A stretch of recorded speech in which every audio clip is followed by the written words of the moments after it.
This video is a short to the point guide on how to go from this unsolved Rubik's Cube to this solved Rubik's Cube. So let's begin.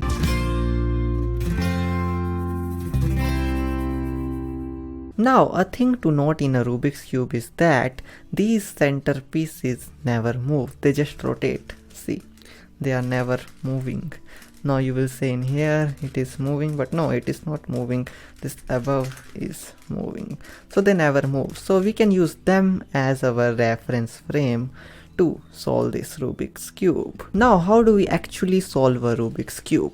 The answer is using algorithms. Algorithms are predefined set of moves on a Rubik's Cube to move a piece from here to here, here to here, and so on, and with that we can solve a Rubik's Cube. So for that you need to learn the names. Okay, so if you are holding a Rubik's Cube like this, okay, then this is known as the face, this is the back, this is F, this is B, this is the left side L, this is R, this is up, and this is bottom B, or you can say down 2. Now if I wanna say move face clockwise, then I will say F, and if I wanna say move face anti-clockwise, then I will say FI. So I is for anti-clockwise. Now see, this is back. Now in here back, this is clockwise and this is anti-clockwise.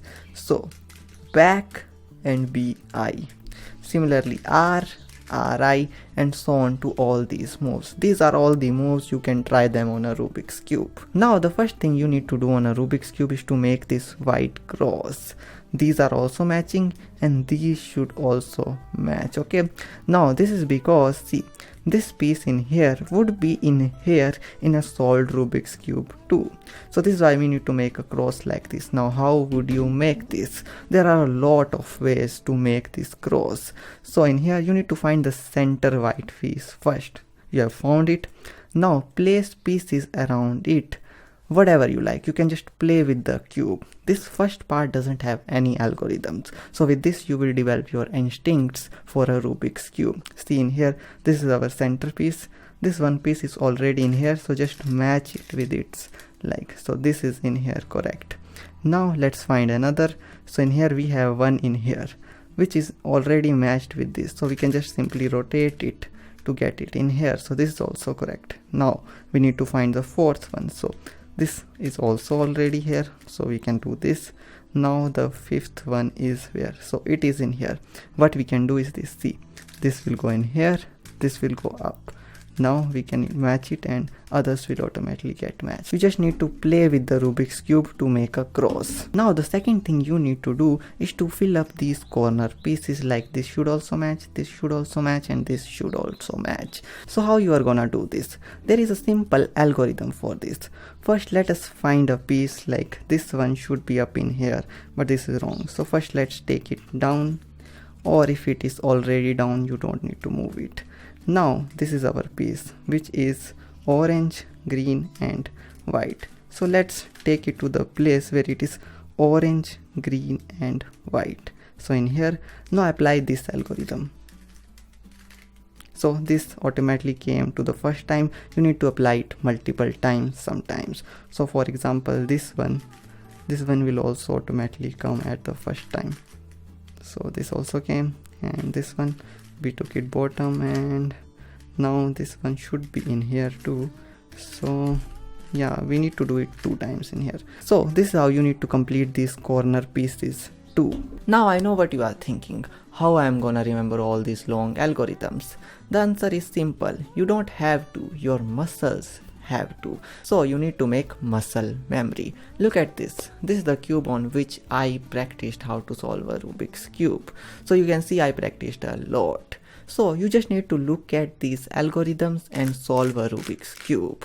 Then let us say if you solve it 10 times, there is a significant muscle memory which develops. And it is great because then if you know what is the position of the cube, then you can just close your eyes and apply the algorithm and it looks even great. And this is how those people have made the 5-second world records. Now the third part is to fill up these edges too. Like this is green and this is orange, and so on.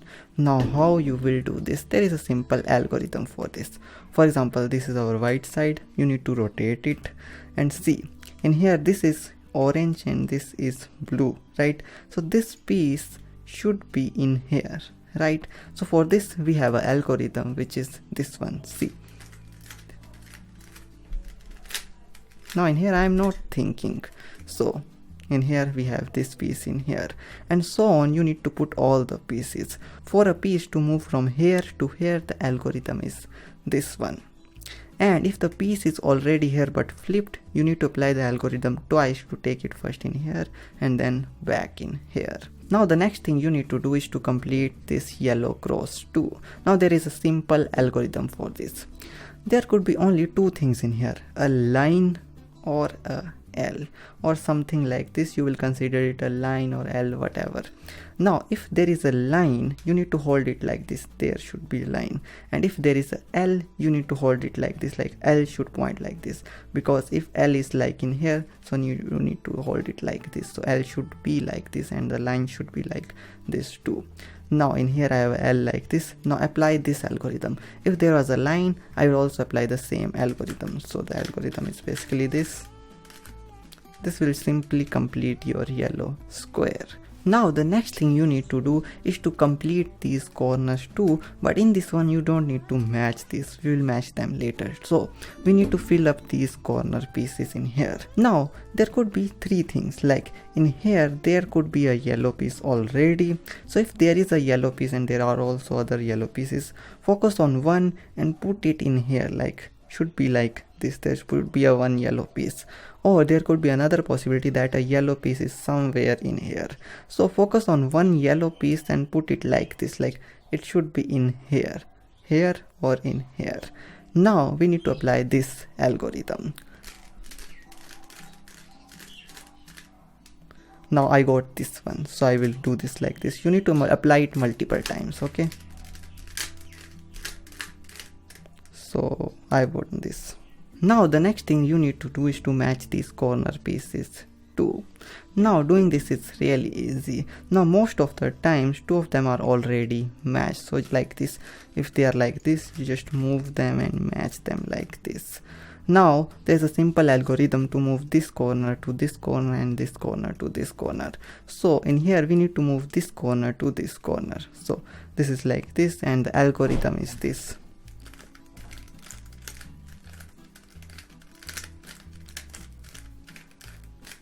So see, the corners are moved. So try doing this algorithm on the cube. Now the last thing you need to do to solve this Rubik's cube is to fill up these edges. Like these edges in here, then the Rubik's cube is complete. So now normally when we solve a Rubik's cube, one of the edges is already filled, but luckily while recording this, none of this is filled. So now I can show you this. Like if none of this is filled, you have to apply the algorithm once. What is the algorithm? The algorithm is to move these three pieces clockwise and anti-clockwise. So let's apply any of the algorithm in here first. So I'm just applying one in here. So one of them will already get matched. So see, the blue one got matched. Now we have this. Now see, we need to move this one in here, this one in here, and this one in here. Or sometimes we need to move this one in here, this one in here, and this one in here. So now in here we will apply the clockwise one. This is the clockwise one. And see, the Rubik's cube is solved. The anti-clockwise one is this one. And now by using all these algorithms, you can solve a Rubik's cube. So this was a short guide on how to solve a Rubik's cube. If you want an in-depth guide on it, let me know in the comments. So thanks for watching this video, and always remember that math is everything.